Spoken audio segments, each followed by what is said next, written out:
In America, the pop record scene is in the doldrums, and promoters find that many concerts don't sell out. Hardly surprising, given the state of the economy and 10% unemployment. Yet last week, one group bucked the trend and grossed almost $3 million in 3 days in New York. The group was none other than Britain's The Who, and the cause of the frenzy was due to the fact that this was The Who's last concert in New York as part of their last US tour, and that itself looks like being a prelude to hanging up their guitars as a group next year after a final European and British tour. Robin Denslow was in New York to watch another page of rock history close, and in the process he got some frank confessions from the great names of The Who, Roger Daltrey and Pete Townsend, about life, art and the punishing roadshow routine.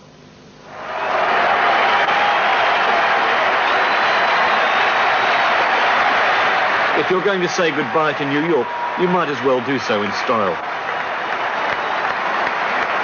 140,000 tickets for 2 shows at Shea Stadium had sold out in 2 hours. The open-air sports arena, home of the Mets baseball and Jets football teams, was the site of a celebrated Beatles show back in the mid-60s. It hadn't been used for a rock concert in 6 years, before last week's farewell. For after 18 years, The Who, the one-time Shepherd's Bush mods who became arguably the best live band of them all, have decided it's the beginning of the end. Their current American tour is their last, in the country where they've built up an almost religious following since the 60s. I was sewn up like you go. I took a smile at the balcony, watched the fresh fall of snow. I knew then that my life to return. I felt strong and secure. And with a piece of tape over my nose, I felt almost impure.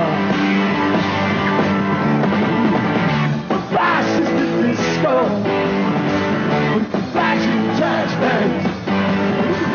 The flash is the disco, to your blood with your jazz. New York responded to the event in typical New York style. Who news on television, Who displays in the record stores, and Who nostalgia for a career that's always seemed even wilder and more spectacular here than it has in Britain.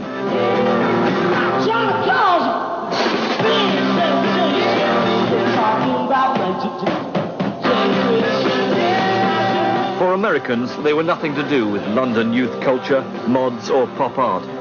They were the band who in '67 startled even the hippies at Monterey by smashing up their equipment. A suitably theatrical start to a career that would go on to include epic rock operas and films like Tommy and Quadrophenia. 15 years on in New York, the Monterey generation had brought their then unborn children to see the band. 67, I was there with him in my belly. So you weren't about even born 3 then? days before he was born, and when The Who came on, he was really kicking very hard. I guess he was very excited by The Who's music. And so this is very monumental for me because it's 15 years later, and here he is with me at The Who concert at Shea Stadium. So you weren't even born when they first came here. What did you think of them? I think they're the best. They're #1 in my book. Great. They're the best band. The Who was excellent. Excellent. Excellent. Yeah. The best. Yeah. The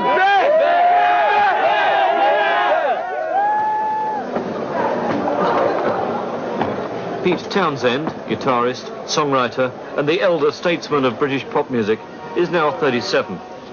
He first expressed his dislike for touring back in the 70s, but was persuaded to stay on the road by singer Roger Daltrey. Over the past couple of years, he's had a well-publicised fight with drink and drugs, from which he's now recovered. Does he really mean to stop touring now? I'm pretty sure that I won't change my mind. I think to some extent we've achieved everything that we set out to do, and most of that we achieved in the first 8 years of our career.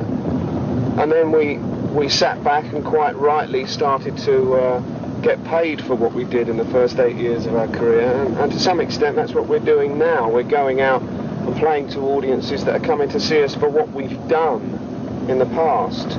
and for what we represent within rock and roll, not for what we're effectively achieving today. There's nothing wrong with that. I mean, part of rock concerts is the celebration thing and just the general everybody patting one another on the back mood that you get. But I don't think anything creative is happening at these Who concerts. They're bloody good concerts. We've done some fantastic shows. But there's no new ground being struck. And I need to strike new ground. I can't imagine you stopping writing songs. No, I don't think I'll ever stop dealing with music as well. I think to some extent, you know, one of the things that has left me with a great hunger has been the fact that music is what's fired me up to begin with, not lyrics. It's a great high, music, you know, it's a pleasure. And I suppose at one point in my life I was steered off more into the direction of words and statements and oratory. And I want to get back to music. Hey, we're going to Shea now for the last Who show in New York ever. What do you feel now about what you're about to do? It's very difficult for me because I have what they call sort of an abreactive nervous response, like David Sylvian of Japan. What's that mean? Well, it means that before you go on stage, you fall asleep. In other words, my nerves for a show manifest, I go down instead of up. So I kind of get into a kind of a blasé attitude, you know, where I don't feel any tension. So the fact this is goodbye to New York with the Who? In a way, goodbye to this place. I've never been here before. I mean, I'm looking out of the window at it now. I don't like the look of it. I'll be glad to say goodbye to it. I'm saying goodbye to it now. Bye-bye, Shea Stadium. I'll never see you again. You know, I mean, who needs it? You know, I never wanted to be a baseball player. You know, when I started to play, when I was a young kid, I wasn't interested in being or becoming what I've become. I wanted to be a member of a band and play music, that was all. There were certain things on the periphery that I thought were exciting. The idea of being seen to be a little larger than life, getting a bit more attention, getting into the back door of clubs without getting in the queue, all of which I enjoy to this day, but they're not, it doesn't matter. I don't mind getting in a line with anybody else.